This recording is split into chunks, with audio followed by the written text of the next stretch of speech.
Pos itu apa pada pos saya?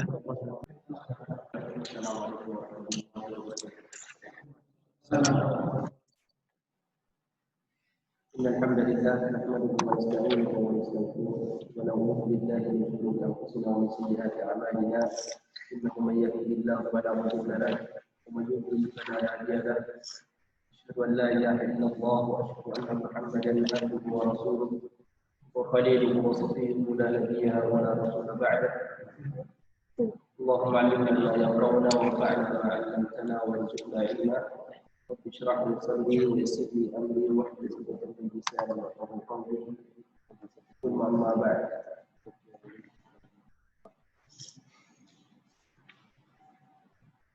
Alhamdulillah puji syukur kita panjatkan kepada Allah Subhanahu wa taala pada kesempatan kali ini atas izin dan takdirnya kita bisa bertemu kembali dalam majlis tafaqquh fiqih membaca bersama kitab Sahih Bukhari rahimahullah.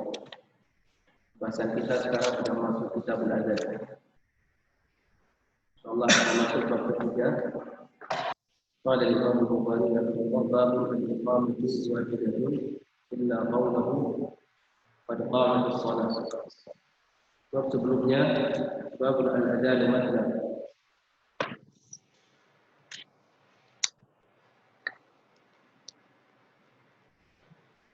Baik, kita langsung masuk ke bab selanjutnya. Qala Imam Bukhari rahimahullah isnadul Muslim dan Imam Bukhari rahimahullah qala bab al-iqamah wahidatun illa qawluhu qad qamat as-salah. Wa bihi qala haddathana Ali ibn Abdullah qala haddathana Ismail ibn Ibrahim qala haddathana Khalid bin Abi Qilabah an Anas قال أمر بلال أن يشفع الأذان ويؤثر الإقامة قال إسماعيل فذكرت لأيوب وقال إلا الإقامة.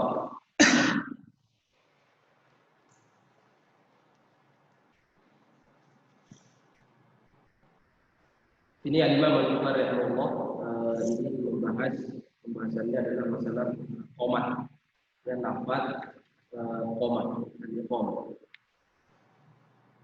Imam Bukhari lafaz al-iqamah wahidah hitungannya witir ya penyebutannya illa qawluhu qad qamatis shalah kecuali ucapan qad qamatis shalah. Bab sebelumnya kalau kita masih ingat di pertemuan yang lalu kita telah membahas sedikit perselisihan para ulama tentang lafaz adzan.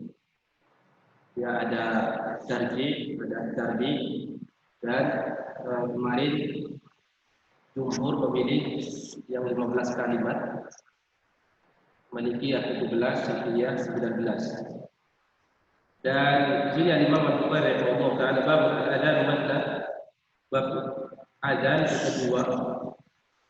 Itu bisa jadi Imam Bukhari rahimahullah sejalan dengan Malikiyah matna dengan artinya takbirnya cuma dua. Allahu Akbar, Allahu Akbar.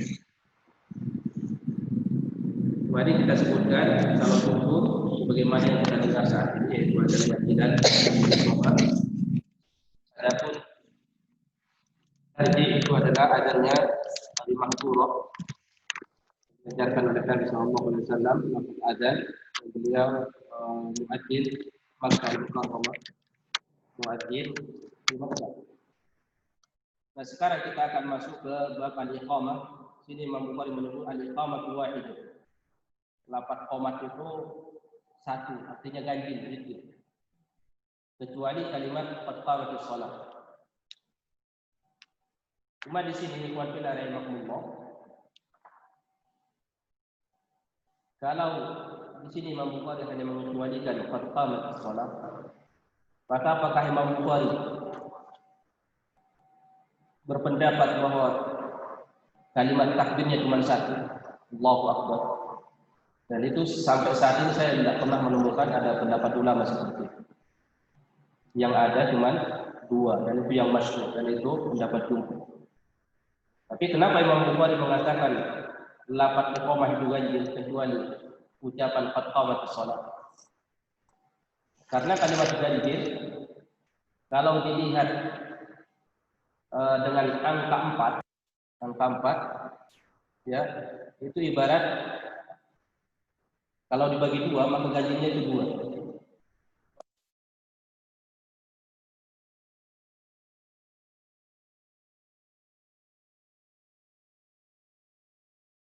Dua angka itu dibandingkan dengan 4 dia ganjil.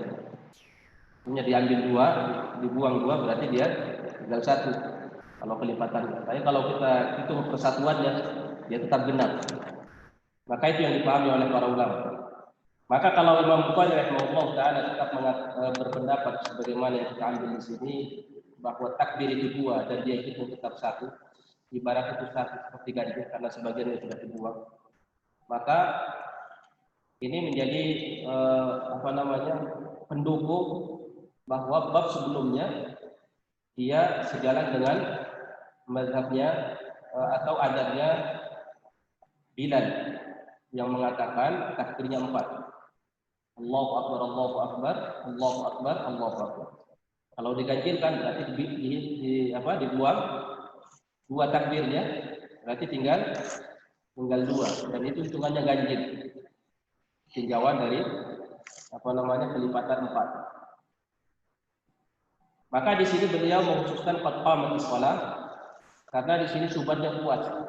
Nah, kalimat qad qamatis shalah ini pendapat jumhur dan di sini Imam Bukhari sejalan dengan jumhur para ulama rahimahullah taala di mana lafaz qomat terjadi perselisihan. Dari para ulama menyebutkan semua boleh diamalkan.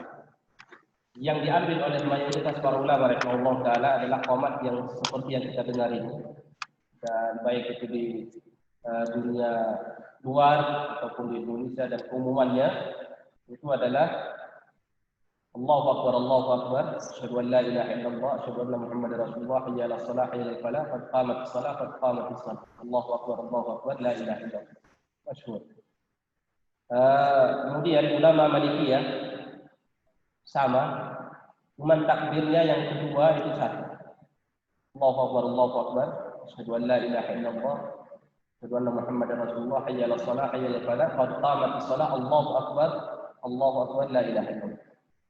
Qad qamatis shalah, qad qamatis shalah, Allahu akbar, la ilaha illallah. Takbir yang kedua.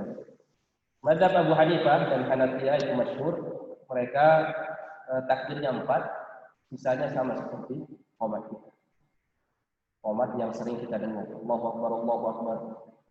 Allahu akbar, Allahu akbar. Asyhadu an la ilaha illallah. Sempurna dia, Abu Hanifah ya. Asyhadu an la ilaha illallah, asyhadu anna Muhammadar Rasulullah, asyhadu anna Muhammadar Rasulullah, hayya 'alas shalah, hayya 'alal falah, hayya 'alal falah, hayya 'alal falah, qad qamatis shalah, qad qamatis shalah, Allahu akbar, Allahu akbar, la ilaha illallah. Itu masyhur pendapatnya atau mazhabnya Hanafiyah atau Abu Hanifah rahimahullah taala. Dan di sini Imam Bukhari melihat kepada judul yang dia buat sejalan dengan mayoritas para ulama rahimahullah taala. Ini beliau mengeluarkan hadis Anas bin Malik yang sebelumnya di bab sebelumnya, hadis pertama dikeluarkan juga oleh Imam Bukhari. Wa bihi qala haddatsana Ali bin Abdullah. Imam Bukhari meriwayatkan hadis ini dari Ali bin Abdullah. Beliau adalah Ali bin Madini, Ali bin Abdullah Al-Madini Al-Basri rahimahullah taala. Beliau masyhur ahli hadis di zaman Guru besar Imam Bukhari rahimahullah. Qala haddatsana Ismail bin Ibrahim. Ini Ismail bin Ulayyah. Ismail bin Ulayyah yang dinisbatkan kepada ibunya Ulayyah. Nama bapaknya aslinya adalah Ibrahim, Ismail bin Ibrahim. Nama ibunya Ulayyah, Allahu a'lam, saya tidak menemukan kenapa dia dinisbatkan kepada ibunya. Yang jelas beliau sering dikenalnya dengan Ismail bin Ulayyah. Ulayyah itu ibunya. Dan banyak ahli hadis yang dinisbatkan kepada ibunya seperti Ishaq bin Rahawai atau Rahawiyah. Itu juga nisbat kepada ibunya.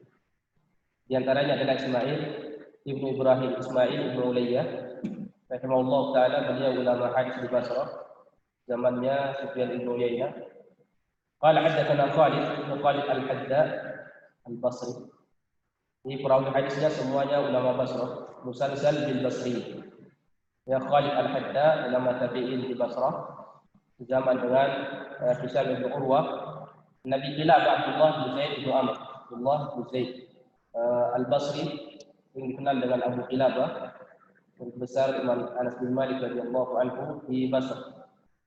An Anas bin Malik qala umira Bilal an yashfa al-adana wa an yujra al-iqamah. Bilal diperintahkan untuk menggenapkan lafaz adzan dan mengganjilkan iqamah.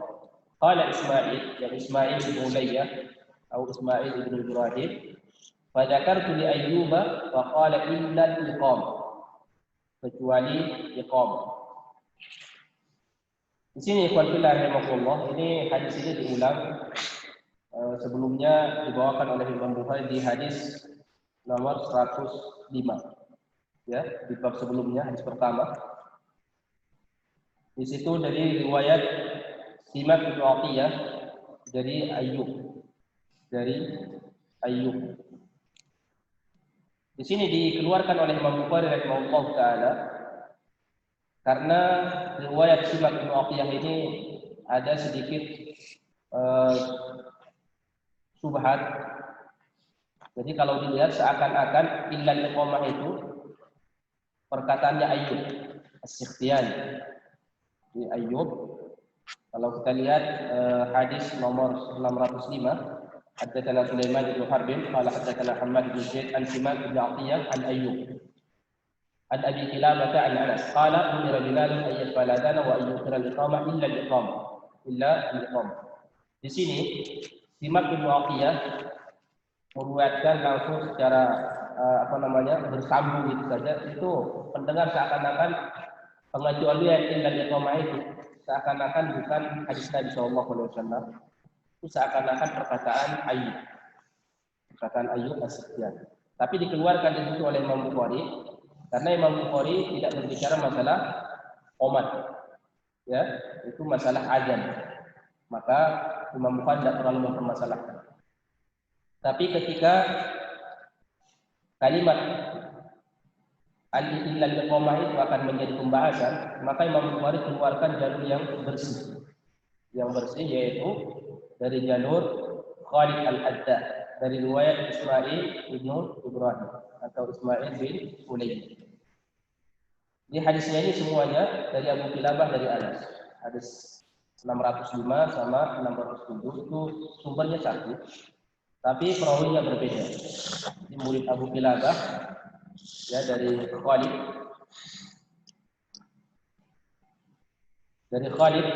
an Abi Kilabah. Kalau tadi dari Ayyub, ya dari Ayyub, ini dari kalau ini dari Khalid ke Abu Kilabah riwayat Ismail. Paham pembahasannya? Jadi kalau kita lihat ini yang meriwayatkan ini siapa? Anas bin Malik. Mengambil dari dia siapa? Abu Kilabah. Abu Kilabah ini namanya Abdullah bin Zaid. Ya Al-Jurmi atau Al-Jarmi Al-Basri, ulama Basrah. Ini ulama tabi'in.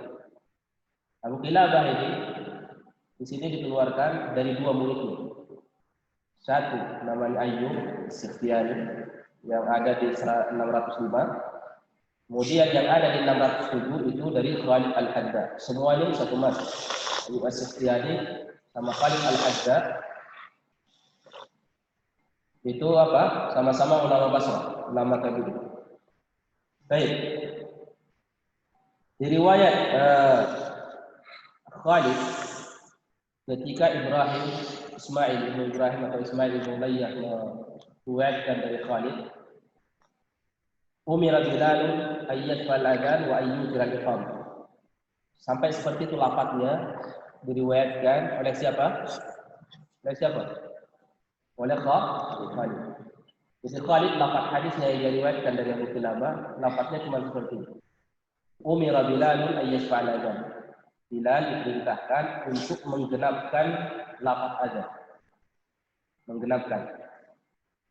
Wa ayyu tiral iqamah dan mengganjilkan hitungan atau lafaz qomat. Ya, lafaz qomat. Riwayat Ayyub As-Sikhtiyani, riwayat Ayyub As-Sikhtiyani 605 kemarin.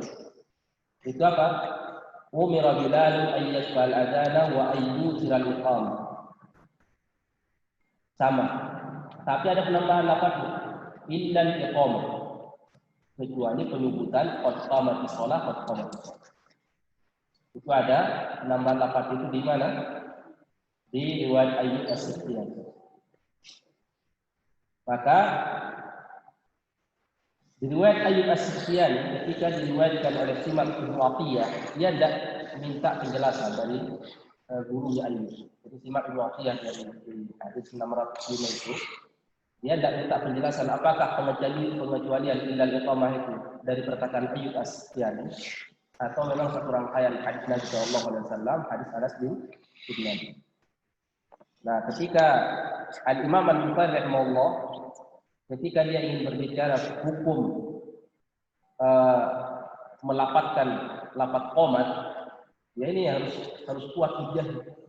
Maka dia bawakan riwayat lain, sekalipun lafaznya semuanya hadis Anas bin Malik, tapi di situ dia bawakan bukan riwayat Ayyub As-Sikhtiyani atau bukan riwayat Simak bin Atiyah, tapi riwayat Ismail dari Khalid.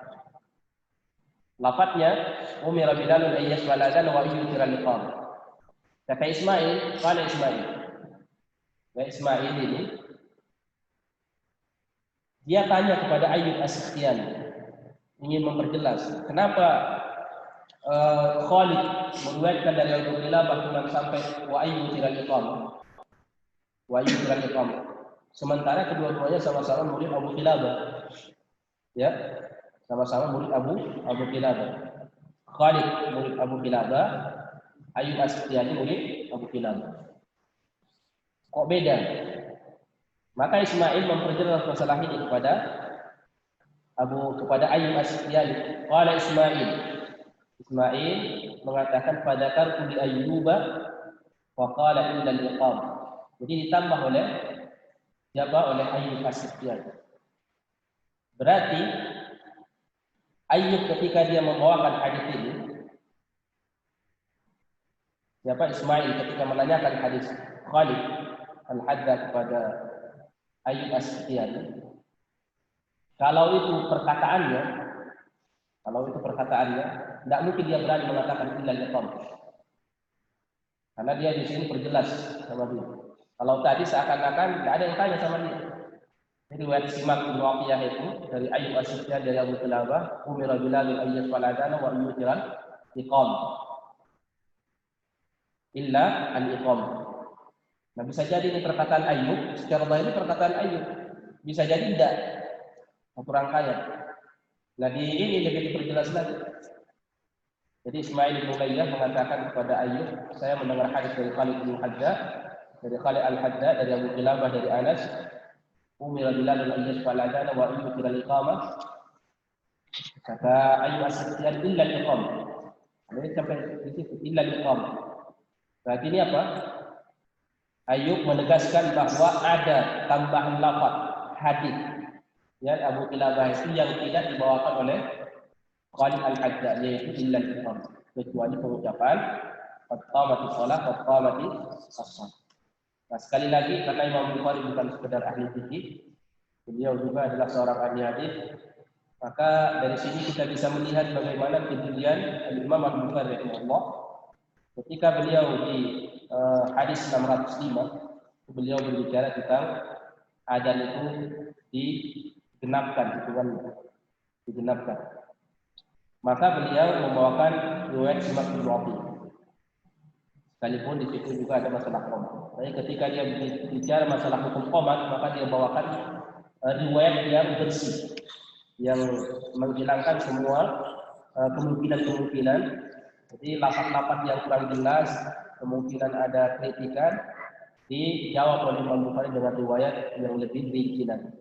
Maka Ibnu Hajar Al-Asqalani ketika mengomentari hadis ini beliau mengatakan Imam Al-Bukhari rahimahullah taala di sini karena dia bicara masalah iqamat dan pembahasan lafaz hadis hadis Ayyub As-Sikhtiyani, lafaz qomat itu ada kemungkinan, maka diperjelas di situ.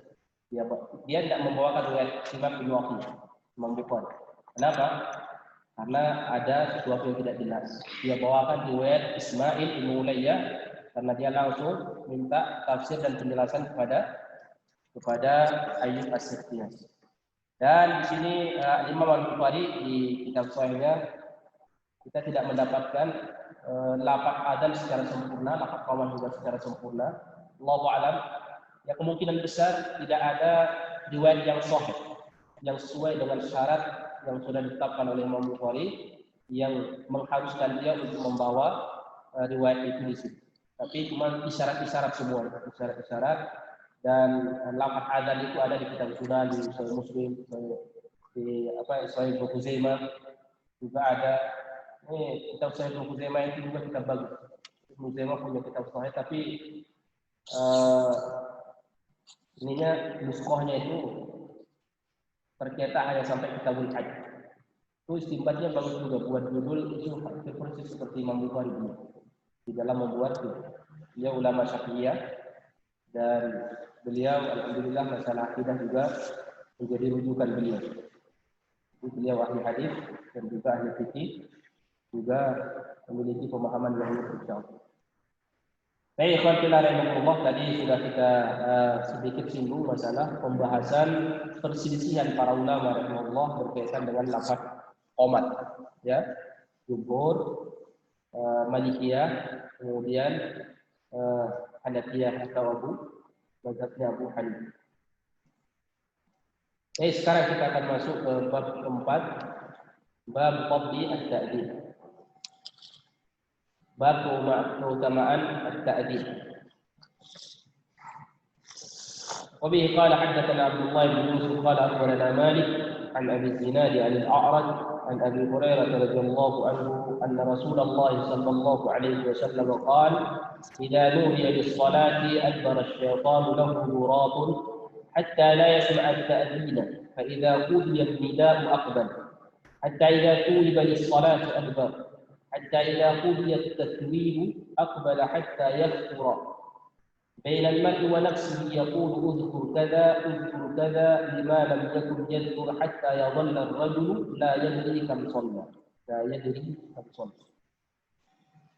Imam Al-Bukhari menyebutkan bab fadl at-ta'dil, keutamaan adzan.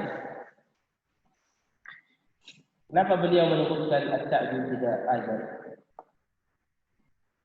Karena beliau mengambil potongan bab ini di hadis. Sekali lagi Imam Bukhari rahimahullah banyak judul yang dia buat tidak keluar dari lafaz hadis karena kata ulama kecintaannya sama sunnah Nabi sallallahu alaihi wasallam sampai judul yang dia buat di dalam kitab sahihnya itu banyak potongan ayat atau potongan hadis, baik hadis itu sahih di kitab sahihnya atau ada di riwayat di luar kitab Sahih Al-Bukhari. Di sini beliau akan masuk ke keutamaan adzan. Di sini beliau mengeluarkan riwayat Abdullah bin Yusuf At-Tinnisi. Beliau domisili di Tinis. Tinis itu wilayah di Mesir dulu. Dan asli beliau adalah Damaskus, ibu kota Suriah. Kemudian domisili di Tinis Mesir. Beliau sama dengan Imam Ahmad rahimahullah di sini meriwayatkan dari Malik bin Anas, dan beliau salah satu murid besar Malik bin Anas Al-Madani. Ada Abi Zinad. Abu Zinad. Saya ingat nama Abu Zinad. Siapa namanya Abu Zinad? Abdullah bin Dhafwan. Abu Zinad Abdullah bin Dhafwan. Ini dikenal dengan Abu Zinad. Dia sezaman dengan Hisham bin Urwah, ulama Sighar Tabi'in, akhir generasi Tabi'in di Madinah. Al-A'raj, siapa nama A'raj? Abdurrahman bin Hurmuz. Al-A'raj ditinggalkan. Beliau meninggal di Iskandaria, di sana beliau libat. Makanya Imam Malik rahimahullah taala tidak ada riwayatnya dari Arab karena katanya Arab ini masih muda sudah pergi ke Mesir meninggalkan kota Madinah, sehingga Imam Malik saat itu belum terlalu banyak ilmunya dalam masalah hadis kemungkinan, sehingga dia tidak sempat meriwayatkan hadis dari Al-Arab. Padahal secara masa dia kemungkinan besar dia mendapatkan, andaikan Al-Arab itu tidak keluar dari Madinah, maka kemungkinan besar Imam Malik akan banyak mengambil hadisnya karena masanya sangat waktunya itu tepat saat itu, cuman karena dipisah oleh tempat, dan Imam Malik tidak pernah berburu keluar Madinah. Imam Malik rahimahullah taala di dalam sejarahnya beliau salah satu ulama yang tidak pernah rihlah keluar Madinah dalam talabul ilmu. Hanya rihlahnya Imam Malik rahimahullah itu tidak dikenal sampai keluar Madinah dalam talabul ilmu. Kalau ada guru Imam Malik rahimahullah dari luar, itu adalah gurunya yang datang ke Madinah, dan saat itu Imam Malik mengambil hadis dari di saat itu. Kalau Imam Malik yang keluar, makanya besar kemungkinan sekalipun secara masa kemungkinan besar dia mendapatkan riwayat dari Arab, karena Arab juga saat itu di usia masih muda sudah mulai pergi ke Mesir dan tidak balik ke Madinah, dan beliau meninggal di Skadariyah, maka kesempatan Imam Malik rahimahullah taala tidak ada saat itu untuk mengambil riwayat dari Al-Arab, apalagi Imam Malik tidak pernah rihlah walaupun ini keluar Madinah. An Abi Hurairah radhiyallahu anhu, Nabi Hurairah radhiyallahu anhu. Man ismu Hurairah? Abdul Rahman bin Sakhr. Meninggal beliau tahun 59 Hijriah di Madinah. Sungguhnya Nabi Rasulullah sallallahu alaihi wasallam bersabda, "Idza nudiya lis-salati adbara asy-syaitan." Apabila dikumandangkan azan untuk salat, maka syaitan itu adbar. Adbar dari kalimat dubur. Dubur itu artinya apa bahasanya? Belakang, apa namanya? Belakang. Ya, namanya dubur. Jadi adbar dia memberikan belakangnya ke orang. Hanya dia berpaling. Artinya berpaling membelakang. Akbal ini kayak kubul depan. Kayak kublah, ciuman. Kalau orang mencium pakai depan, tidak ada yang cium pakai belakangnya. Ya, akbala yang menghadap. Ya, kemaluan laki-laki disebut kubul juga, karena di depan. Istidbar, berpaling. Adbara, memaling berpaling, sama. Istidbar, adbara, berikan buku. Adbara syaitan lahu dhurab. Syaitan berpaling ketika mendengar suara azan dan sambil mengeluarkan suara kentut. Dhurab. Jadi kentut dalam bahasa hadisnya ada dua, fusa sama dhurab. Orang Arab biasa menamakan sesuatu dengan sifatnya atau benda. Maka ketika kentut itu bersuara, maka diambillah dari suara itu lafaz untuk disematkan nama di situ. Dalam kentut bersuara, darba. Gerak, makanya disebut dhurab kata mereka. Kentut kalau ada suaranya disebut dhurab. Kalau tidak ada suaranya, maka mereka namakan fusa.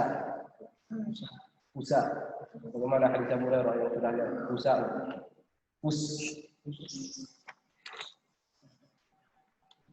Berarti setan ini kentutnya dia macam dhurab, ada suaranya. Adbar syaitan lahu.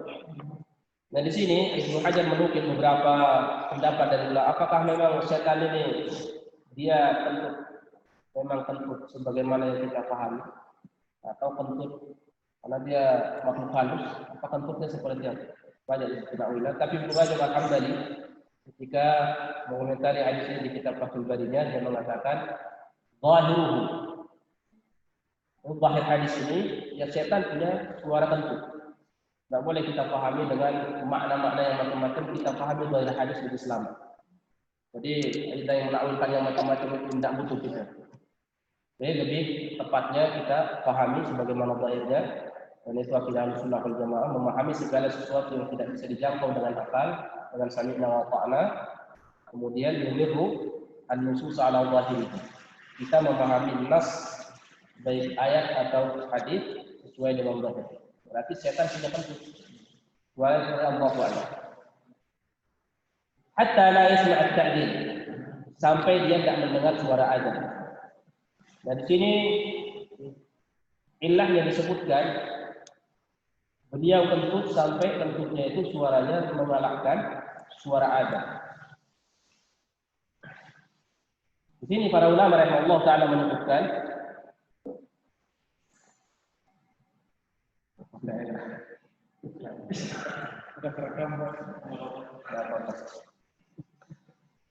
dia tidak mengganggu. Kalau malam tidak haus. Kasihan yang ngasih aja yang dikasih seharusnya. Karena kalau pengisi dikasih sebenarnya masa tadi, gimana dia mau makan dulu? Karena kalau gorengan dikasih satu lampan. Ini kalau dia makan, ya, kalau pendengar tidak tahu. Sambil makan.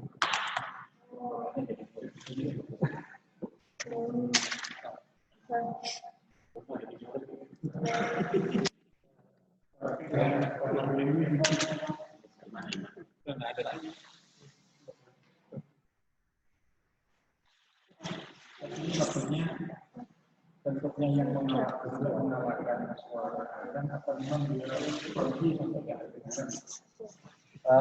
kalau melihat riwayat Imam Muslim rahimahullah, diriwayatkan oleh Imam Muslim dalam kitab Sahihnya dari ulama tabi'in A'mash dari Abi Sufyan dari Jabir. Idza uddina atau kama qala Nabi sallallahu alaihi wasallam, idza adzana al-muadzin yadhhabu asy-syaitanu makana ar-rauha. Ada kalau di walahu khusus. Di sana bukan turun, khusus. Hanya kalimat khusus itu ditafsirkan dengan turun.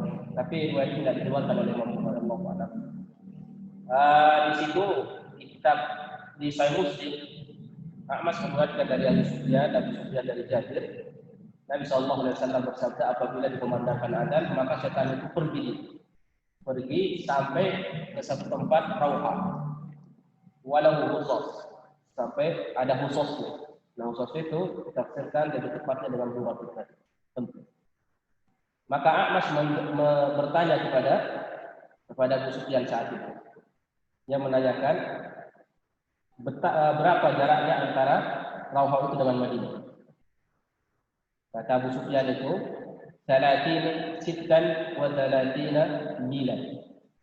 Di Rauha itu dengan Madinah, dengan Masjid Nabi itu sekitar 36 mil.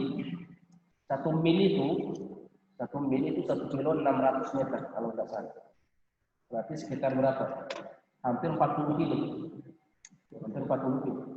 Jadi setan itu kalau melihat di situ dia lari sambil dia lari sambil menjauh, sambil suara kentutnya bisa mengalahkan suara azan. Itu kan mungkin dia masuk akal, ya. Dia lari karena kalau dia dekat dengan Masjid Nabawi, dengar suara azan Bilal, kalaupun besar suara kentutnya mungkin masih lebih kalah dengan suara azan Bilal. Makanya sambil lari, sambil keluar dari kentutnya sekencang-kencangnya, sambil dia menjauh. Kalau jauh kan semakin kecil suara azan, sampai tidak mendengar.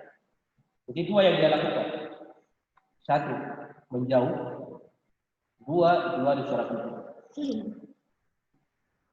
Kenapa dia tidak berdiri di tempat tadi kalau memang kentutnya bisa mengalahkan suara azan? Itu berarti apa? Masih kalah suara kentut sama suara azan. Nah, kalau seperti itu kenapa dia tidak lari aja sekalian, tidak perlu kentut? Ya Allah a'lam. Seperti Nabi sallallahu alaihi wasallam menyebutkan. Makanya ada sebagian ulama menyebutkan itu istighfar. Jadi dia meremehkan begitu ada suara azan dikumandangkan, dia ingin meremehkan, melecehkan, istihza. Jadi azan dikumandangkan zikir lafaz Allah, dia kentut. Ya, ada yang mengatakan seperti itu. Ada yang mengatakan karena disyiddatul khauf, karena saking takutnya dia dengan suara azan sampai terkentut-kentut dia lagi. Semua itu ta'lilat yang disebutkan oleh para ulama, kebenarannya Allah Ta'ala. Itu tidak ada riwayatnya, tidak ada hadis. Lafaz hadisnya, "Idza nudiya adbara syaitan wa la qudra hatta la yasma' at-ta'dib." Makanya diriwayatkan dari Umar bin Khattab radhiyallahu anhu, beliau pernah mengatakan, apabila kata beliau ada gul atau ghilan, fa'ajil. Apabila kalian mendapatkan gul atau ghilan, fa'ajilu, maka hendaklah kalian memandangkan azan. Gul itu dalam bahasa Arab itu adalah setan yang menampakkan diri, penampakan bahasa kita. Bahasa kita apa? Hantu atau pocong atau apa-apa. Ya pokoknya semuanya itu lah. Yang makhluk-makhluk yang bikin orang takut dalam bahasa Arab itu, dalam bahasa sahabat dulu namanya gul atau ghilan. Ya, ghilan atau gul. Kata Umar bin Khattab, "Idza ra'aitumul gul," kalau kalian melihat penampakan jin, fa'ajilu di salat, maka kumandangkan adzan ketika waktu salat. Lafaznya seperti itu. Tapi ada juga riwayat marfu sampai ke Nabi sallallahu alaihi wasallam, tapi semua kata ulama itu dhaif hadisnya. "Idza ra'aitumul harif fa'ajil, fa innahu yusbihun nar." Apabila kalian mendengar melihat kebakaran, maka hendaklah kalian azan, dan itu akan memadamkan kebakaran itu sebagaimana api memadamkan air. Hanya setan itu larinya kepanasan, terbakar karena ada azan, suara azan. Tapi baik hadisnya. Kemudian akar Umar bin Khattab itu sahih diriwayatkan oleh Ibnu Abi Dunya, dan juga ada riwayat dari Sa'ad bin Abi Waqqas, juga Ibnu Abi Dunya meriwayatkan, "Umirna idza ra'ayna aw laqina al-ghilan an nu'adzina," atau kama qala. Kami diperintahkan apabila melihat penampakan dari jin, kami suruh azan. Berarti kalau kami diperintahkan, yang memerintahkan adalah Nabi sallallahu alaihi wasallam. Tapi riwayatnya ada masalah. Di sanadnya itu ada masalah, ada kendala. Jadi yang marfu kepada Nabi sallallahu alaihi wasallam perintah untuk memandangkan azan ketika melihat penampakan itu tidak ada riwayat yang sahih. Ya, tapi penafsiran dari sahabat, perkataan sahabat dan juga ulama tabi'in. Sebagaimana diriwayatkan oleh Imam Muslim rahimahullah taala ketika dari riwayat Suhail itu ulama tabi'in di Madinah, ya mengatakan, saya diperintahkan oleh bapak saya untuk diutus ke satu kebutuhan ke Bani Harithah. Jadi dia ke Bani Harithah bersama saya. Saat itu katanya ada anak seumuran saya diperintahkan oleh bapak saya, yaitu Abu Saleh. Abu Saleh itu bapaknya Suhail. Tanya Abu Saleh, bapaknya dia memerintahkan dia untuk satu kebutuhan ke Bani Harithah di Madinah. Begitu kami datang ke sana, di tengah jalan itu ada yang memanggil nama teman saya, yang memanggil teman saya di sebelah tembok, sebelah pagar. Maka teman saya itu langsung naik ke pagar itu, dia tidak melihat sesuatu. Setelah kami balik, saya ceritakan ke bapak saya, Abu Suhail. Abu Suhail itu ulama tabi'in.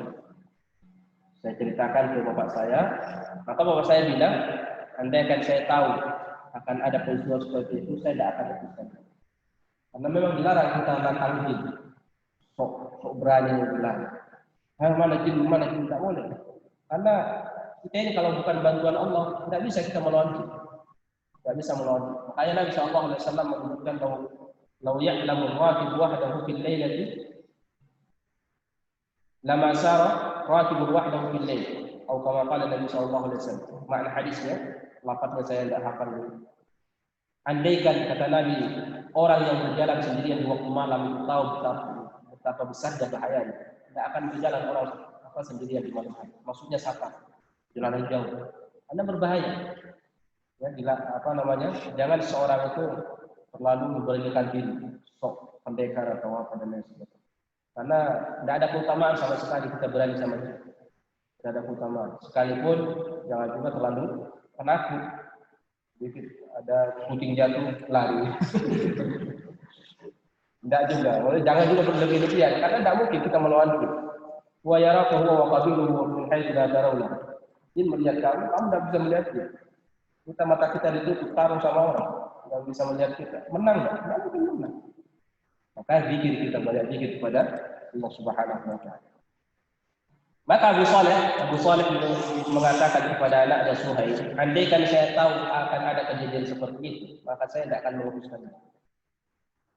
Kalau kalian katanya mendengar kejadian seperti itu lagi, maka adzin, kumandangkanlah azan. Fa ini sami'tu Abu Hurairah radhiyallahu anhu qala Rasulullah sallallahu alaihi wasallam, innal mu'adzina idza adzan adbara asy-syaitan wa lahu qasas.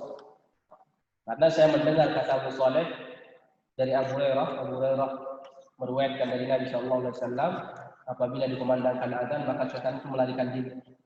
Nah, itu istinbat dari Abu Saleh bukan dari Nabi sallallahu alaihi wasallam. Hanya banyak ulama tabi'in yang mengambil istinbat itu. Dan itu juga tidak boleh disebut bid'ah karena ada sahabat yang memahami seperti itu. Tapi kita yakini itu marfu perintah dari Nabi jaga.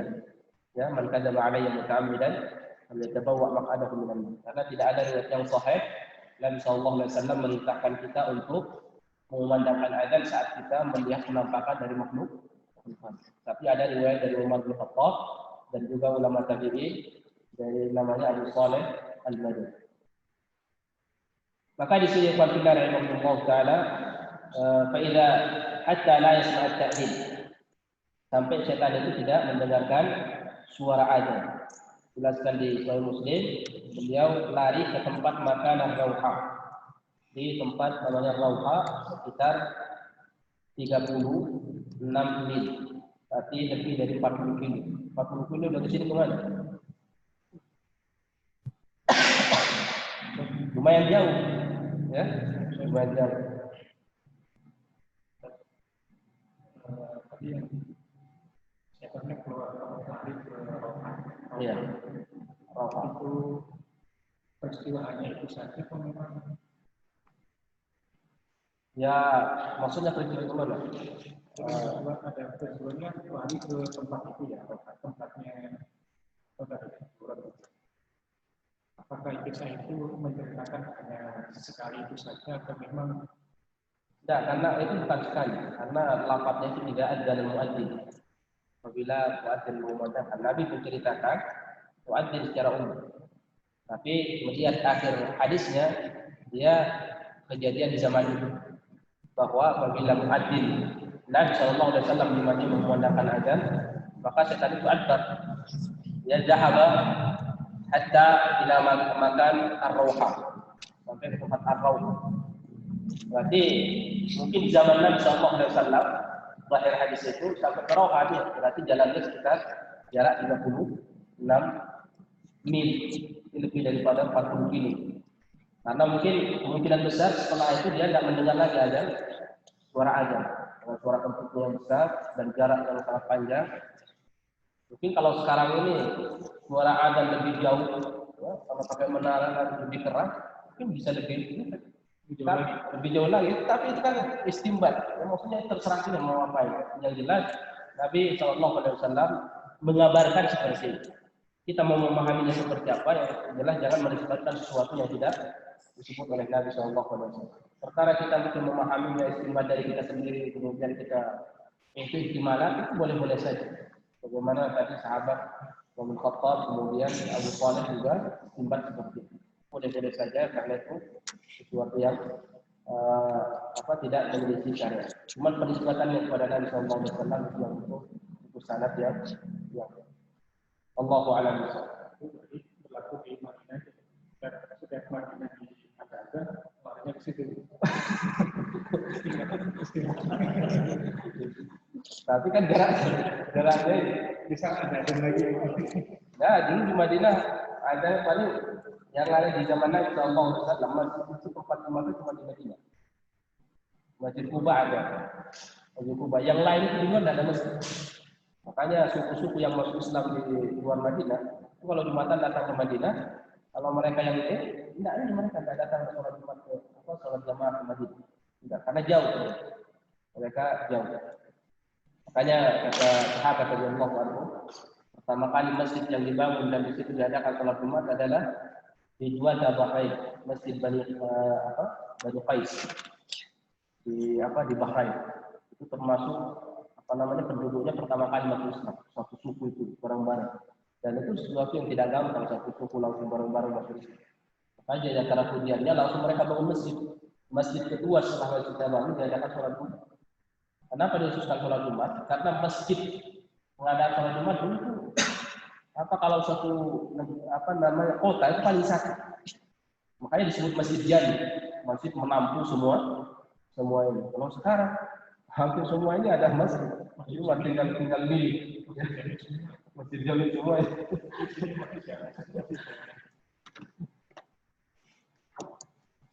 Kalau di kita gimana? Kalau ada kalau di kita sekarang zaman kita kan berarti mungkin lebih jauh lagi nih. Ya tadi sana ada suara azan lagi lebih lari jauh lagi nih. dari sini kita masalahnya ada lagi. Jadi setan sekarang lebih tersiksa. Nggak tahu mau lari kemana, ada kebakaran, dari sana kebakaran. Begitu sosial balik lagi. Karena setan itu diberikan suatu kelebihan yang tidak diberikan kepada kita. Setan itu makhluk halus diciptakan oleh Allah dari api. Setan dari kalangan jin. Tapi dia tidak mengetahui hal yang gaib. Cuma dia diberikan sifat cepat. Bisa sekejap dia. Misalkan dari sekarang mau ke Mekah, sekejap bisa. Jin. Beda sama kita. Tapi dia tidak tahu hal yang gaib. Jin yang ada di sini tidak tahu dia apa yang terjadi di Mekah. Hanya biasanya para dukun itu seperti itu. Kalau ada orang datang ke dia bertanya, ngapain bapak saya di Mekah? Panggil dia. Oh, tengok ini di mana dia lagi makan di warung. Telepon sama keluar kata dukun lagi makan di warung. Coba telepon iya benar. Bapak itu saja tahu dia hanya bacain kagak ini. Padahal jin itu tidak bisa dia. Makanya jin itu tidak tahu juga terkadang barang yang hilang itu di mana. Jadi kalau dukun kita datang ke dukun mencari barang kita yang hilang, kalau mencari barang saya, terkadang ketemu, terkadang juga tidak. Karena di saat ketemu itu berarti jinnya tahu di mana barangnya. Pas lagi tidak tahu dia, dukunnya bilang dicari itu sama dia. Begitu dia tidak mendapatkan, dia bilang ke dukun saya tidak tahu dari mana. Makanya dukunnya lah yang buat di sini. Pas dicari di sini tidak ada. Makanya Nabi SAW bilang, dukun itu sekali benar 100 kedustaan. Pertama kali 1 benar kita percaya, udah setelah itu dusta sudah terjadi dukun. Makanya jangan terlalu percaya sama dukun. Sama kerja mana? Mau jinnya tawa-tawa ini sama-sama tidak tahu di mana itu. Jika mereka disambar anak panah api dari langit, dan mereka tidak tahu apa yang terjadi. Ini mereka tidak tahu kalau Nabi Muhammad lagi diutus. Padahal setelah di Madinah, pas mereka cari, oh ternyata ada yang diutus Rasulullah. Ini turun surah Al-Qiyamah. Terus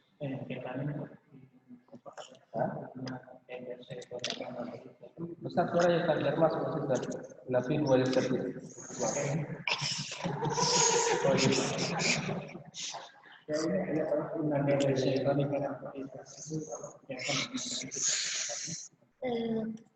Apa yang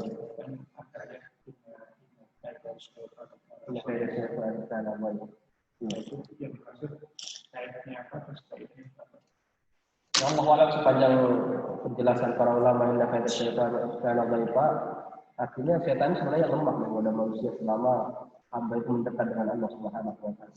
Ya. Tidak ada setan itu, makanya Ibnu Rajab menyebutkan semakin orang itu dekat dengan Allah Subhanahu wa taala, maka setan itu semakin mengecil sampai dia kecil seperti lalat. Nah, kalau dia sudah kecil kayak ini tidak bisa mempengaruhi seorang hamba. Makanya para ulama susah dipengaruhi sama setan, susah digoda. Kenapa? Karena setannya mengecil, tidak sanggup. Ya, orang kurus lawan orang gemuk ya kalah orang kurus. Apalagi seperti lalat. Tapi kalau orang pelaku maksiat, setan itu membesar dia. Sampai ulama tadi menyebutkan itu apa? Sampai membesar seperti lebih besar daripada kita. Nah, kalau dia sudah lebih besar daripada kita, mudah dia menggoda. Makanya semuanya tergantung pada kedekatan kita dengan Allah Subhanahu wa taala. Allahu a'lam. Mungkin rahasianya ketemu orang kita. Kalau lama ketemuan itu tambah semangat insya Allah. Tapi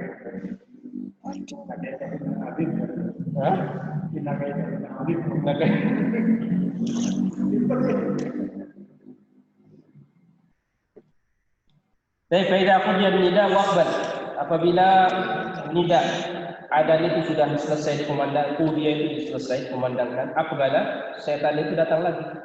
Hatta idza tuwiba bis salati adbar, sampai ketika ditakwib setan itu adbar, kembali dia lari lagi. Kalimat takwib itu adalah kalimat taba yasir, yaitu raja'a yanzu, kembali. Maka kenapa iqamah itu disebut tasbih di dalam bahasa hadisnya? Karena seorang muadzin itu kembali mengumandangkan seperti azan, sekalipun ada perselisihan sedikit di lafadznya, tapi keumuman lafadz yang dikumandangkan di iqamah itu hampir sama dengan lafadz azan. Maka seakan-akan muadzin itu kembali mengulang lafadz azannya dalam bentuk iqamah. Maka disebutlah at-tasbih, tuwiba, yaitu diulang kembali azan itu. Tapi iqamah dia namanya. Makanya kalimat tasbih di sini itu artinya adalah azan. Tasbih artinya hatta idza suwiba lis-salati adbar.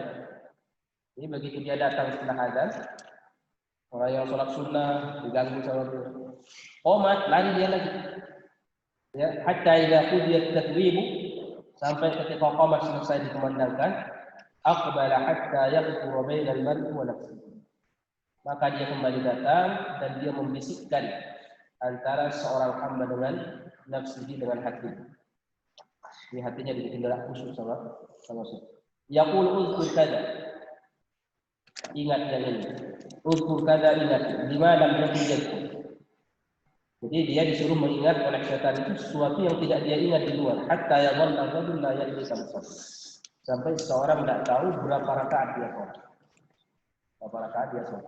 Hanya Abu Hanifah di riwayat masyhur kisahnya. Ketika ada salah satu yang tanya kepada dia, tanya saya kehilangan sesuatu. Jadi orang itu memendam semacam harta dulu. Harta dia pendam. Nah dulu nggak ada bank tempat penyimpanan. Dipendam dalam tanah, biasanya dikasih langkah. Hilang tanda itu. Datanglah dia ke Abu Hanifah. Menceritakan peristiwa. Kata Abu Hanifah, sholat kamu melaksanakan sholat dan berusaha untuk ikhlas. Pasti setan datang. Ternyata benar. Orang itu sholat, berusaha untuk ikhlas, tampaknya dengan keikhlasan sama setan. Ingat. Sampai ditunjuki sama setan dalam sholat, barang yang kamu cari itu di tempat itu. Ketemu. Sholat sini.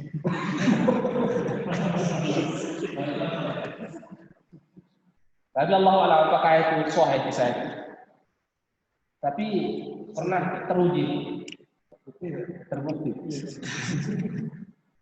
Tapi kalau kenyataannya seperti itu. Cuman maksudnya dulu di Bekasi juga ada teman kehilangan kontak ke semua, cari-cari di rumah katanya tidak ada. Sampai tanya sama saya kehilangan kontak sudah muter-muter dulu tidak tahu apa jalan di sini. Karena bilang saya ingat kisah itu. Coba sholat duha dia bilang. Oh iya ya coba ya.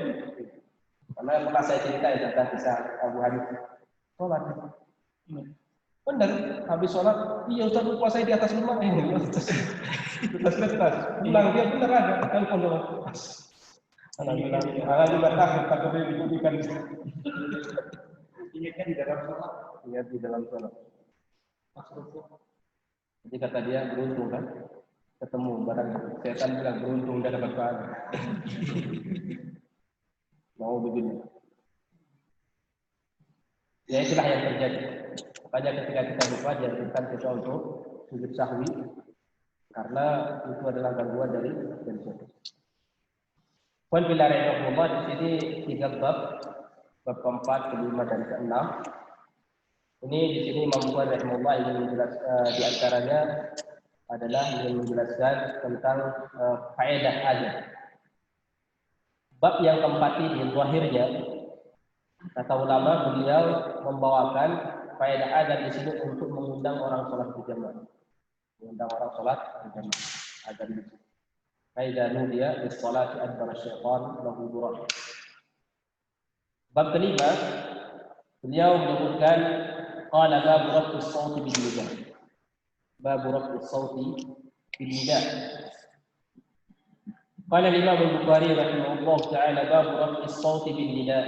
وقال عمر بن عبد العزيز أدي الأذان سمحا وإلا فاعتزله. وبه قال حدثنا عبد الله بن يوسف أخبرنا مالك عن عبد الرحمن بن عبد الله بن عبد الرحمن بن أبي صعصعة الأنصاري ثم المازني عن أبيه أنه أخبره أن أبا سعيد الخدري قال له إني أراك تحب الغنم والبادية، فإذا كنت في غنمك أو باديتك فأذنت للصلاة فارفع صوتك بالنداء، فإنه لا يسمع مدى صوت المؤذن جن ولا إنس ولا شيء إلا شهد له يوم القيامة. قال أبو سعيد سمعته من رسول الله صلى الله عليه وسلم. Bab mengangkat suara ketika azan. Mengangkat suara ketika azan. Alhamdulillah kita saat ini tidak terlalu dibutuhkan karena ada pengeras suara. Mengangkat suara ketika azan. Ini bab ini, ikhwan fillah rahimakumullah, itu manfaat azan yang kedua, bahwa semua makhluk akan menjadi saksi pada hari kiamat. Makanya dibawakan oleh Imam Bukhari rahimahullah, dibawakan oleh Imam Bukhari di sini riwayat Abu Sa'id Al-Khudri yang maknanya menunjuk kepada yang kita sebutkan, yaitu akan menjadi saksi pada hari kiamat.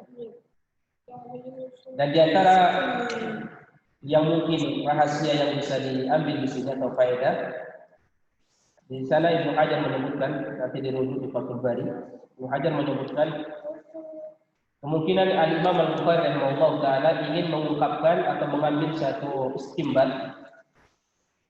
Kenapa setan itu berusaha melarikan diri sekencang-kencangnya, ya, ketika mendengar suara azan sampai suara kentutnya mengalahkan suara azan, dan dia lari sejauh-jauhnya.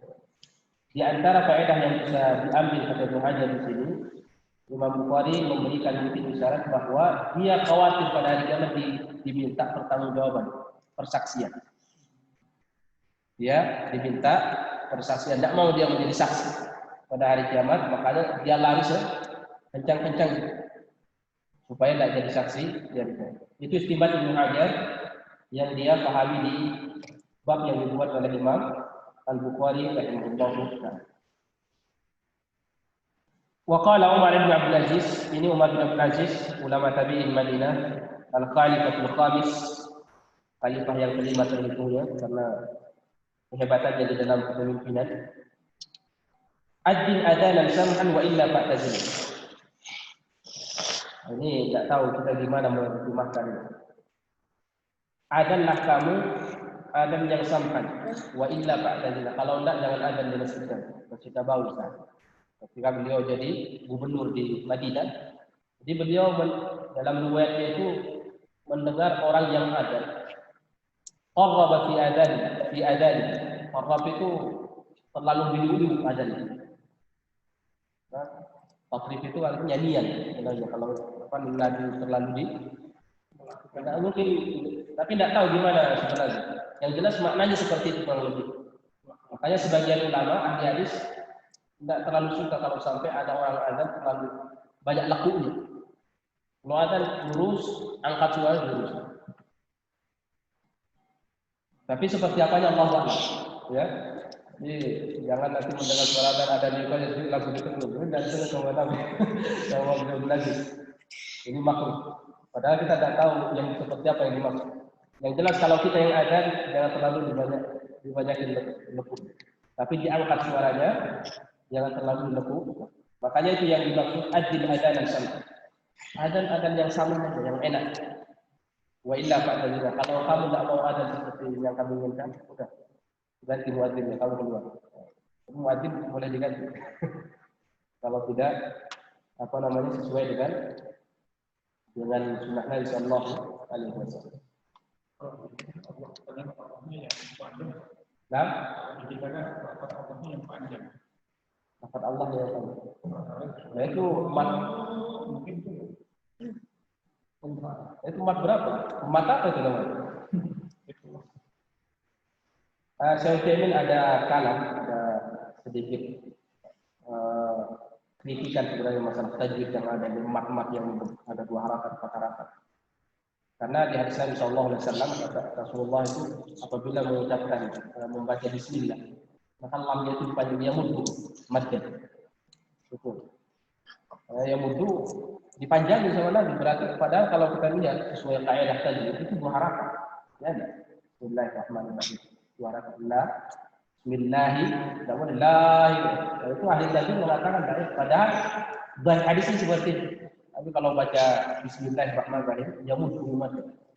Panjangkan sebagaimana juga memohon. Bukan mati. Hanya kata Syekh, saya tidak tahu dari mana mereka dapatkan ini sampai 6 harakat. Saya ingat dengan pertanyaan ini. Dulu ada ahli yang ngajarin kita tajwid di universitas Yaman. Ini ada mat sampai 6 harakat, dan lain sebagainya, semuanya sudah dijelasin. Ada teman yang tanya, saya itu kalau azan itu pakai mata nggak? Kata dia, kalau tidak masuk ke tajwid. Ini disebutkan oleh ahli qiraah katanya mad at-ta'dhim. Mad pengagungan. Jadi panjang-panjangnya ini. Jawabannya seperti itu. Mad at-ta'dhim. Mad pengagungan. Jadi kalau antum menghukumi 6 harakat itu susah. Ya, kata orang itu. Karena mad itu memang nggak ada ini ya. Hadisnya nggak ada. Itu dari ahli qiraah. Ini saya mendapatkan kata dari Syekh Allah alam seperti apa saja. Dan memang susah juga mat-mat ini. Ya kalau di, tapi jangan sampai kemudian kita juga menghilangkan satu proses. Akhirnya yang pendek dipanjang, yang panjang dipendek begitu. Tidak begitu. Hah?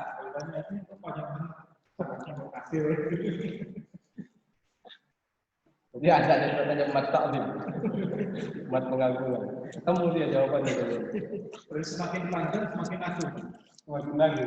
Semakin panjang. Semakin tinggi semakin panjang.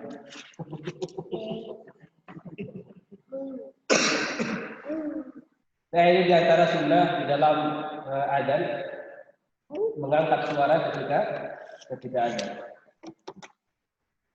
Qala hadatsana Abdullah bin Yusuf, ini tadi Abdullah bin Yusuf at-Tinisi. Qala akhbarana Malik bin Anas al-Madani wa Malik an Nabi Rahman bin Abdullah ibn Abdul Rahman ibn Abi Sa'sa. Ini ulama Madinah. Abdul Rahman sama bapaknya Abdullah bin Abdul Rahman ini sama-sama tabi'in. Dia Abdul Rahman yang pertama guru Imam Malik rahimahullah, ulama tabi'in di Madinah, tidak sempat mengeluarkan hadis dari sahabat. Dan beliau di sini mengeluarkan langsung dari bapaknya. Qala an abi, dari bapaknya. Siapa nama bapaknya? Abdullah bin Abdul Rahman. Jadi nama dia Abdul Rahman, bapaknya Abdullah, kakeknya Abdul Rahman. Kakeknya Abdul Rahman ini sahabat. Ini sahabat Abdul Rahman punya anak laki-laki dikasih nama Abdullah, ya. Kemudian Abdullah dikasih anak, dia kasih nama Abdul Rahman. Abdul Rahman. Ini nama dia sama kakeknya sama. Jadi nama yang sunnah itu 2 kalimat saja paling panjang. Ya, yang sunnah. Yang sesuai dengan apa namanya? Sesuai dengan nama-nama para ulama dan para nabi. Tidak ada yang sampai 3 kalimat. Jadi kalau ngasih nama ada kebiasaan itu dihapus, jangan terlalu panjang-panjang. Dan juga tidak disebut itu nama yang panjang, itu paling potongan yang pendek aja. Makanya kebanyakan para ulama itu namanya cuma 1 kalimat. Hanya dari kita belajar dari Bukhari, kita tidak menemukan nama orang 1 kalimat. Ya, kalaupun ada, secara lahir itu penisbatan kepada kampung, kepada suku dan lain sebagainya. Maka dihilangkan. Karena ini juga adalah bentuk doa supaya mereka anak-anak kita jadi ulama dari namanya sama seperti ulama, ya. Hitungan kalimatnya juga sama, itu jangan sampai dipanjangkan. Dan tidak ada nama ulama yang sampai 3 kalimat setahu saya, baik ahli hadis ataupun ulama-ulama yang lain. Karena Nabi pun seperti itu kan? Tidak ada namanya panjang-panjang. Ada. Kalau ada nama yang panjang dipangkas saja. Ini Abdul Rahman, nama kakeknya Abdul Rahman. Abu Sa'sa'ah, ini kakek beliau yang kedua meninggal dalam keadaan kafir di masa jahiliyah, namanya Amr bin Zaid. Namanya Amr bin Zaid Al-Ansari, meninggal di masa jahiliyah, tidak sempat beriman. Annahu akhbarahu anna Abu Sa'id Al-Khudri radhiyallahu anhu qala lahu. Jadi Abu Sa'id Al-Khudri berkata kepada bapaknya. Siapa bapaknya? Abdullah bin Abdurrahman, seorang ulama tabi'in di Madinah. Jadi Abu Sa'id Al-Khudri berkata kepada Abdullah bin Abdurrahman. Nama Abu Sa'id Al-Khudri Sa'ad bin Malik bin Sinan. Sa'ad bin Malik bin Sinan yang sering dikenal dengan Abu Sa'id Al-Khudri. Khudrah ini adalah nisbat kakek beliau yang kelima, Khudrah. Jadi Abu Sa'id Al-Khudri berkata kepada Abdullah bin Abdurrahman, yaitu bapak dari Abdurrahman, "Inni araka tuhibbul ghanama wal badi." Aku melihat kamu senang sekali mengembala kambing dan senang hidup di pedalaman. Nah, otomatis dia senang kambing di bawah pedalaman.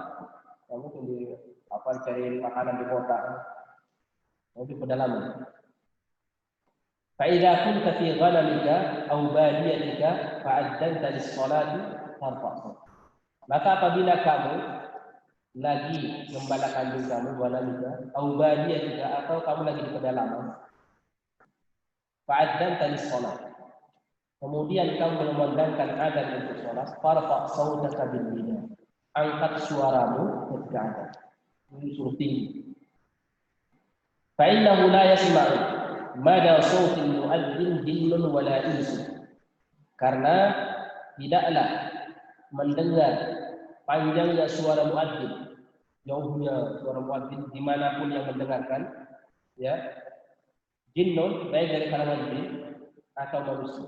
Hanya saya di sini rahasia yang ditemukan oleh Ibnu Hajar, kenapa Imam Bukhari langsung membawakan bab setelah bab sebelumnya. Kemungkinan besar ilah kenapa jin itu melarikan diri tidak mau mendengar suara adzan karena takut menjadi saksi pada hari kiamat. Wala syai'un, atau benda apa saja. Syai' itu umum. Semua ciptaan Allah Subhanahu wa taala itu namanya syai'. Ya, mau langit, mau bumi semuanya. Illa syahida lahu yaumal qiyamah, kecuali akan menjadi saksi bagi dia pada hari kiamat. Qala Abu Sa'id sami'tuhu min Rasulillah. Jadi Abu Sa'id ini menyebutkan kepada Abdullah bin Abdurrahman, aku mendengar ini dari Nabi sallallahu alaihi wasallam. Mana yang dia dengar dari Nabi? Bukan ini arah atau hibul ghanam, saya melihat kamu senang melihara kambing, bukan itu. Ya. Ini la yasma'u la yasma'u pada sautal muadzin di wala insun, itu maksudnya hadis Nabi dari situ ya. La yasma'u mada sautil muadzin jinnun wala insun wala syai'un illa syahida lahu yaumal qiyamah qala Sa'id sami'tuhu Rasulullah. Aku mendengar ini dari Nabi sallallahu alaihi wasallam. Ini sahabatnya semuanya ada langsung dikasih dalil oleh Nabi. Padahal Abdullah bin Rahman ini bisa jadi kemungkinan besar dia percaya sama Abu Sa'id karena dia sahabat. Tapi tetap Abu Sa'id harus ada sandaran supaya orang ini lebih yakin di dalam mengamalkan. Nah, ketika orang punya dalil, maka amalan yang akan diamalkan itu dengan penuh keyakinan. Penuh keyakinan dia akan mendapatkan pahala. Nah, kalau sekedar kata orang, ya, masalahnya bukan orang yang ngasih kita pahala, ya, bukan ustaz kita, tapi Allah Subhanahu wa taala. Nah, di sini ikhwan fillah rahimahullah, di Sahih Ibnu Huzaimah lafadznya juga la yasma'u sautal muadzin idza adzana al-muadzin, la yasma'u sautal muadzin idza adzana al-muadzin fa innahu la yasma'u sautahu aw sautal muadzin jinnun. Hadisnya di Ibnu Huzaimah lafadznya la yasma'u sautal muadzin hajarun wala madarun, hajarun wala madarun wala sajarun. La yasma'u sautal muadzin syajarun wala madarun aw hajarun aw jinnun aw insun illa syahida lahu yaumal qiyamah. Saya Ibnu Huzaimah lafadznya tidaklah mendengar suara adzan orang yang memandangkan adzan. Syajar, pohon-pohonan. Madar itu kalau diartikan adalah rumah permanen. Kebalikannya wabar. Wabar itu adalah kemah. Orang-orang yang hidupnya di tenda-tenda. Karena di hadis Nabi sallallahu alaihi wasallam, illa adkhalahu Allah taala ma taraka baitan min madan wala wabar.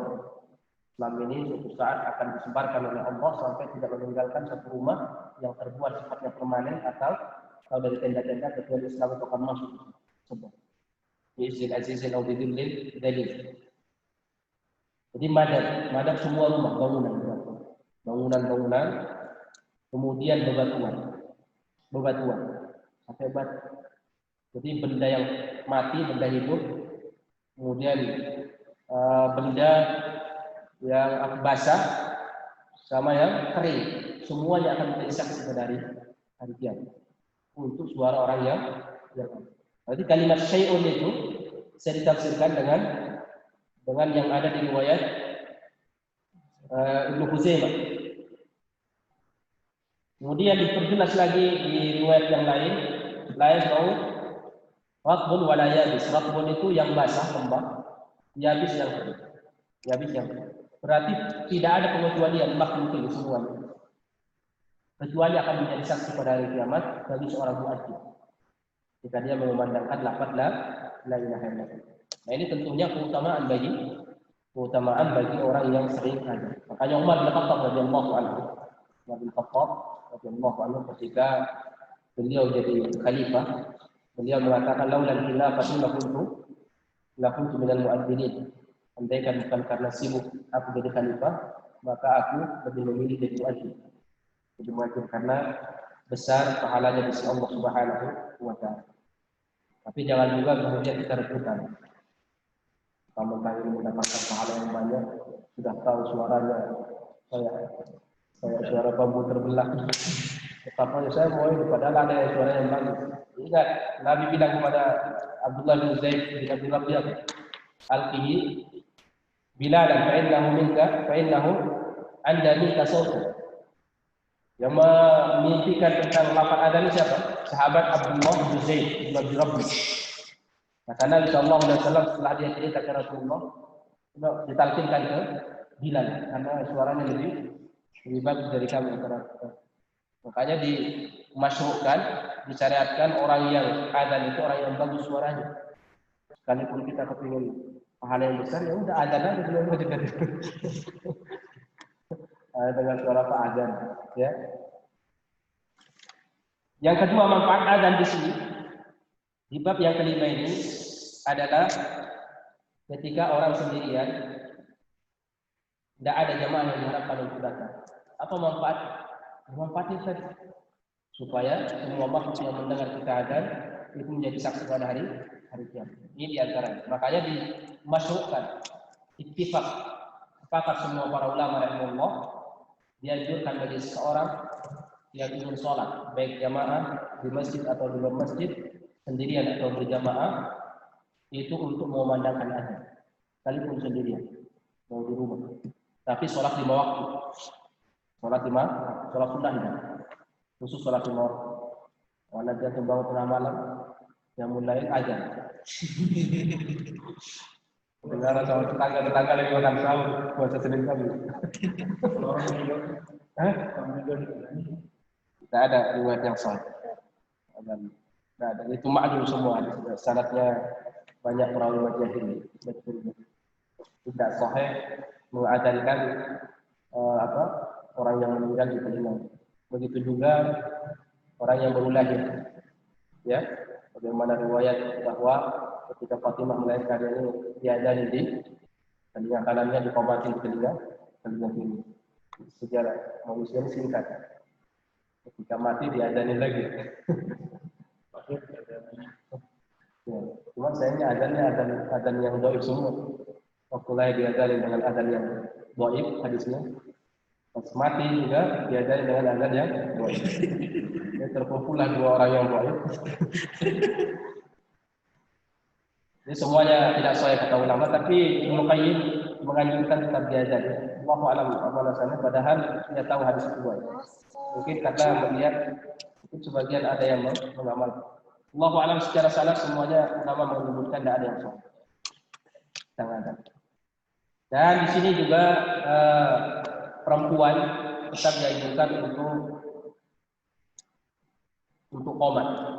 Kalau perempuan mau sholat, mau sendirian atau jamaah, ulama mengatakan tidak dianjurkan untuk azan. Kalau azan, tapi qomat dianjurkan. Dianjurkan untuk qomat. Itu pendapat sebagian ulama berkaitan dengan azan dan qomat. Ini selesai hadis Abu Sa'id Al-Khudri radhiyallahu anhu. Ini dalilnya jelas kita dianjurkan tetap untuk memandangkan azan sekalipun sendirian. Yang berapa tadi? Lanjut. Lanjut Ustaz. Murid mengikuti Ustaz. Soalnya kalau saya pulang antum ikut repot.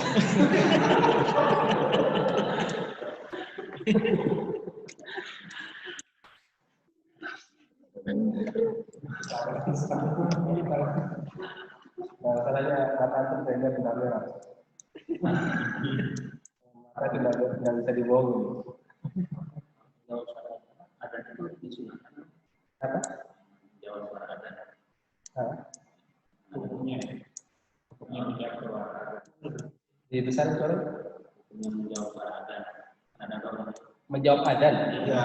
Menjawab suara adzan. Menjawab adzan Pak, menjawab suara adzan saya kira ada pembahasan lain. Suara adzan. Menjawab suara adzan kan? Allahu Akbar, kita Allahu Akbar. Nanti insyaallah ada di bab 7. Bab wa yaqulu idza sami'a al-munadi.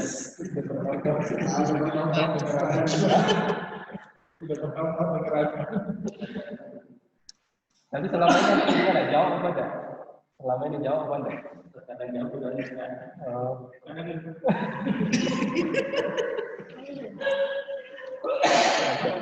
Luar biasa.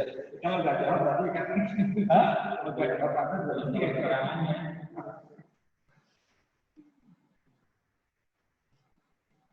Kita satu bab lagi ya. Bapak makan? Yang emosional silakan. Yang penting bagian pembelajaran ini jangan hilang.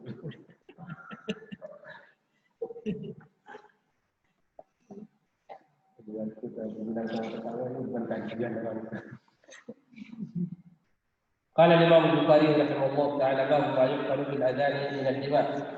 وبه قال حدثنا قتيبة بن سعيد قال حدثنا إسماعيل بن جعفر بن حميد عن أنس عن النبي صلى الله عليه وسلم أنه كان إذا غزا بنا قوما لم يكن يغزو بنا حتى يصبح ويضرب فإن سمع أذانا كف عنهم وإن لم يسمع أذانا أغار عليه قال فخرجنا إلى خيبر فانتحينا إليه ليلا فلما أصبح ولم يسمع أذانا غفل وركبت خلف أبي طلحة وإن قدمي لتمس قدم النبي صلى الله عليه وسلم قال فخرجوا إلينا بمكاتيبهم ومساعيهم فلما رأوا النبي صلى الله عليه وسلم قال محمد والله محمد والخليل قال فلما رآهم رسول الله صلى الله عليه وسلم قال الله أكبر خربت خيبر إنا إذا نزلنا بساحة قوم فساء صباب المنذرين. Ini hikmah pemandangan adat yang ketiga. Ini secara syar'i. Ini diurut oleh Imam Bukhari. Adat itu satu mengundang orang. Dua, tujuannya sekali misalkan kita tidak mau sholat jamaah sholat sendirian. Apa fungsinya azan? Untuk apa? Menjadi saksi yang mendengar kepada diri. Yang ketiga, di antara manfaat azan adalah untuk mengecek ini muslim apa enggak kampung halaman ini. Dan makanya sepakat para ulama yang kalau ada satu perkampungan muslim kemudian mereka sepakat untuk tidak memandangkan azan, maka wajib diserang sampai mereka syiar ya azan ini syiar Islam. Maka di sini Imam Bukhari menyebut bab yuqadu bil adzan min al-jinn. Bab yuqad.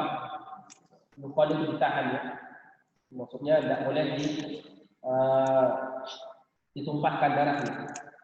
Tidak boleh ditumpahkan darahnya gara-gara disebabkan karena ada suara azan. Ini maknanya pengumandangan suara azan atau azan itu diantaranya adalah supaya dihentikan penyerangan dari pihak kaum muslim. Itu diantara manfaat azan. Di sini dibawakan oleh Imam Bukhari rahimahullah taala kisah riwayat Anas bin Malik radhiyallahu anhu berkaitan dengan perang Khaibar. Hadisnya akan diulang berkali-kali oleh Imam Bukhari di Kitabul Maghazi secara sempurna. Di sini diikhtisar secara ringkas. Qala haddatsana Qutaibah bin Sa'id. Qutaibah bin Sa'id rahimahullah taala al-Balkhi. Beliau Balkha itu di Tajikistan, negara Tajikistan sekarang. Beliau ini Qutaibah bin Sa'id di antara guru besar Imam Bukhari rahimahullah taala yang beliau temui di Tajikistan, di Balkha al-Balkhi. Bahkan ada ulama yang mengatakan sebelum beliau ke tempat lain, beliau ke Tajikistan ke Qutaibah bin Sa'id belajar, dan Imam Bukhari banyak mengeluarkan hadisnya. Qutaibah bin Sa'id ini beliau cerita bahwa awal beliau talabul ilmu itu senang belajar fikih, ya. Pengalaman bisa kita jadikan sebagai pelajaran. Qutaibah bin Sa'id al-Balkhi at-Tajikistani rahimahullah, awal beliau talabul ilmu senang belajar fikih, sampai pada akhirnya beliau itu bermimpi, di dalam mimpinya itu dia melihat ada satu bencana yang jatuh dari langit, semua orang berkerumun ke situ ingin mencari, mengambil. Ternyata bencana itu tidak sampai jatuh ke bumi, tergantung-gantung. Datanglah ke situ Qutaibah bin Sa'id. Begitu orang berlomba-lomba ingin mengambil bencana itu, tidak ada yang bisa mengambil. Begitu Qutaibah datang ke situ, dia bisa mengambil. Kemudian dia melihat ke dalam tidak ada sesuatu. Begitu dia melihat ke dalam bencana itu, cuma dia melihat timur dan barat. Jadi semua dunia itu dia lihat. Begitu dia lihat ke bencana itu. Maka setelah beliau bangun, dia datang ke tukang roti saat itu, Al-Khabbaz. Dia terkenal dengan orang yang diberikan kelebihan, bisa menafsirkan mimpi. Maka dia ceritakan mimpinya. Maka tukang roti itu berpesan sama dia, wahai anakku, berhenti belajar fikih. Sekarang kamu harus belajar sunnah Nabi, karena hanya sunnah Nabi yang bisa menguasai dunia. Semenjak itu dari mimpi itu katanya dia langsung tinggalkan belajar kecintaan dia sama fikih, kemudian dia menggeluti hadis sampai tidaklah disebut Qutaibah bin Sa'id kecuali identik dengan perawi hadis. Sampai tidak dikenal di dunia fikih beliau, karena beliau langsung alihkan semuanya dengan hadis Nabi SAW. Dan banyak para ulama seperti itu. Yang mendapatkan juga di Sudan ada orang yang ahli fikih masalah ini, fikih Malikiyah. Ahli beliau, ya, sampai beliau itu rujukan di sana, hafal semua, mulai dari buku-buku kecilnya sampai buku besar. Begitu kenal hadis, beliau tidak mengikuti fikih. Karena ada suasana yang mereka dapatkan dengan sunnah Nabi SAW. Jadi kalau kita mengikuti hadis Nabi, tidak ada salahnya, tinggal kita memotivasi diri. Itu kisah daripada seorang ulama besar Qutaibah bin Sa'id al-Balkhi. Qala haddatsana Ismail bin Ja'far, ulama Madinah, satu beliau domisili di Baghdad, sehingga beliau terkenal dengan Al-Baghdadi. Beliau hidup di zaman Sufyan bin Uyainah dan Umayyah al-Tawil, ulama Basrah. Anas bin Malik radhiyallahu anhu, an Nabi sallallahu alaihi wasallam, annahu kana idza ghaza bina qauman. Sesungguhnya Nabi sallallahu alaihi wasallam kebiasaannya apabila memerangi satu kaum bersama kami, kata Anas. Jadi Anas saat itu di perang Khaibar dia ikut. Anas bin Malik radhiyallahu anhu. Ini kisahnya perang Khaibar. Khaibar itu pada tahun 7 Hijriah. Anas bin Malik saat itu umurnya berarti baru 17 tahun. 17 tahun sudah sering ikut perang bersama Nabi sallallahu alaihi wasallam. Lam yakun yaqsuduna hatta yusbiha wa yamut. Maka Nabi sallallahu alaihi wasallam tidak menyerang satu kaum itu sampai di pagi hari dan dia melihat. Fa in sami'a adzanan kafa'an. Kalau di pagi hari Nabi sallallahu alaihi wasallam mendengar azan dari kampung itu, maka Nabi tidak jadi menyerang, kafa'an. Wa in lam yasma', apabila Nabi tidak mendengar adzanan, aghara alaihi, Nabi menyerang. Aghara itu menyerang secara tiba-tiba. Ighar, ya. Serangan fajar. Qala fa kharajna ila Khaibar fantahina ilaihi lailan. Maka kami keluar ketika mau membebaskan Khaibar, kata Anas bin Malik, kami keluar dan sampai di Khaibar itu di malam hari.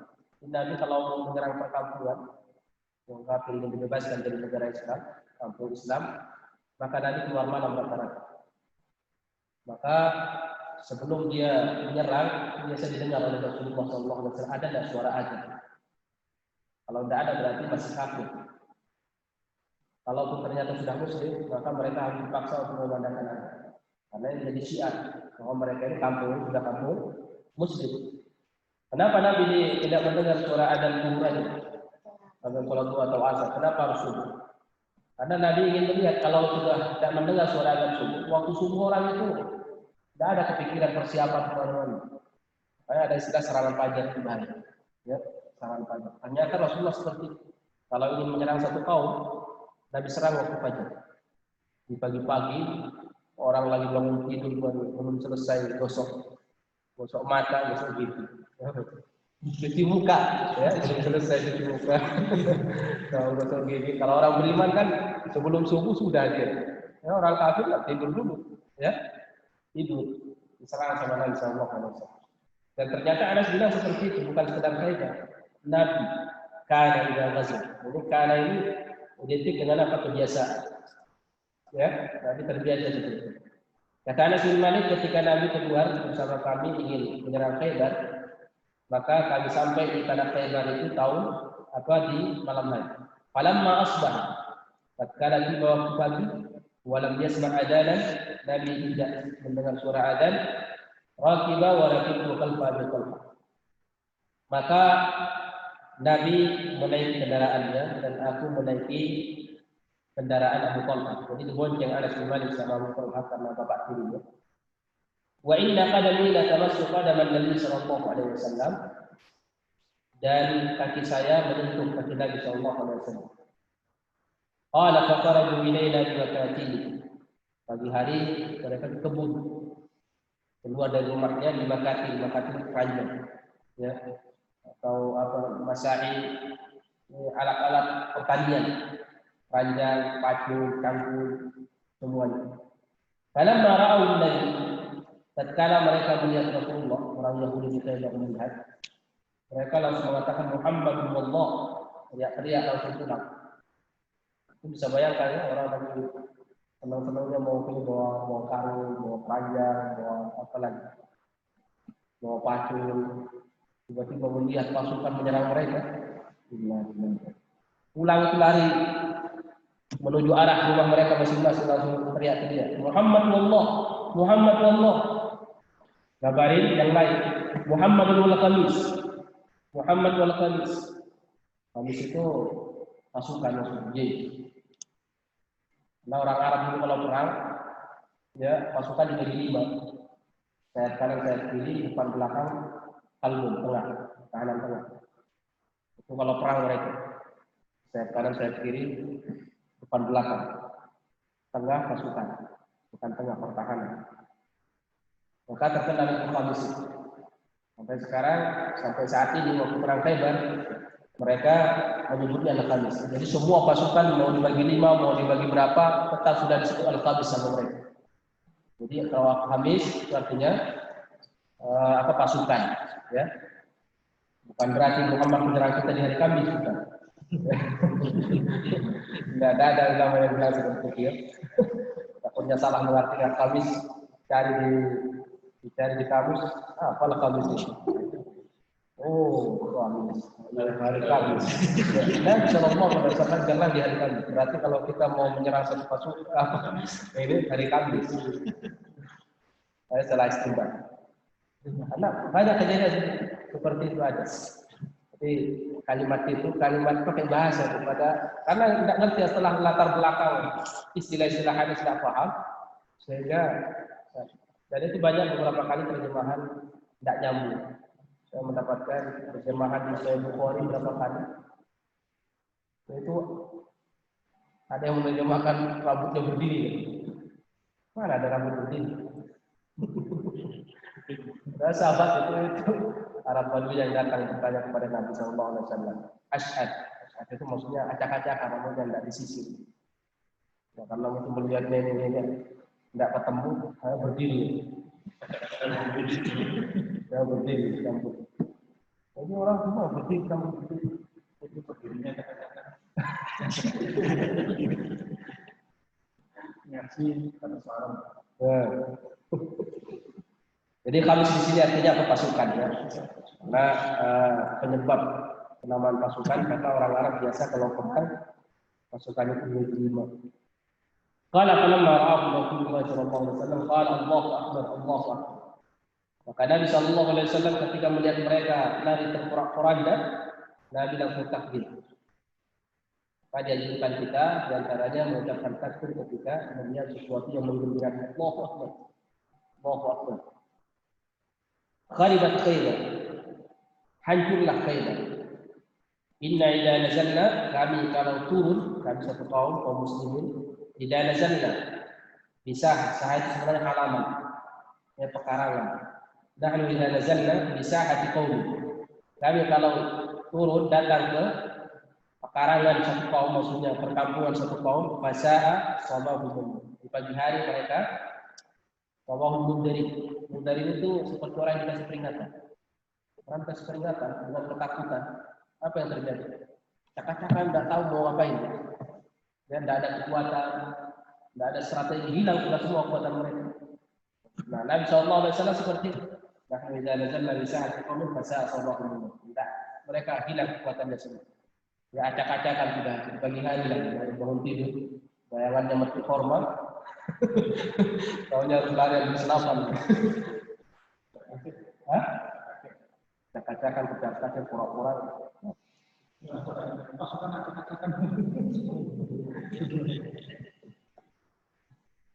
Itulah miskinnya bahasa kita.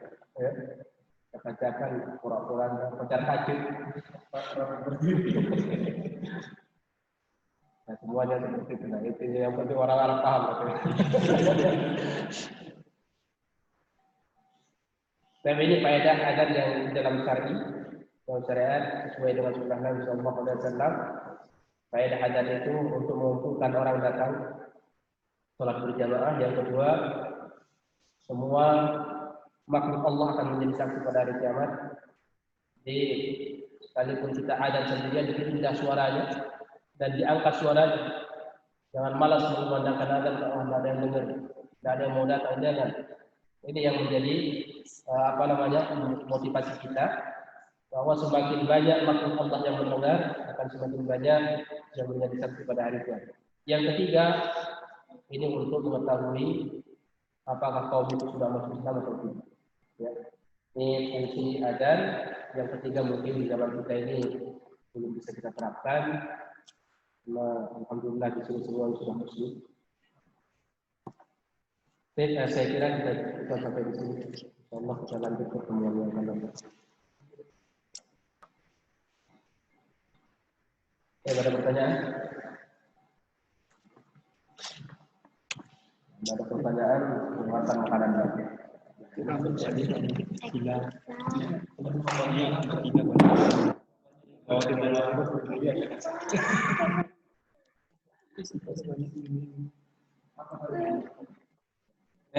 khairan. Kita tutup dengan doa kafaratul majlis. Subhanallah wa bihamdihi, asyhadu an la ilaha illa anta, astaghfiruka wa atubu ilaik. Maaf apabila ada kesalahan.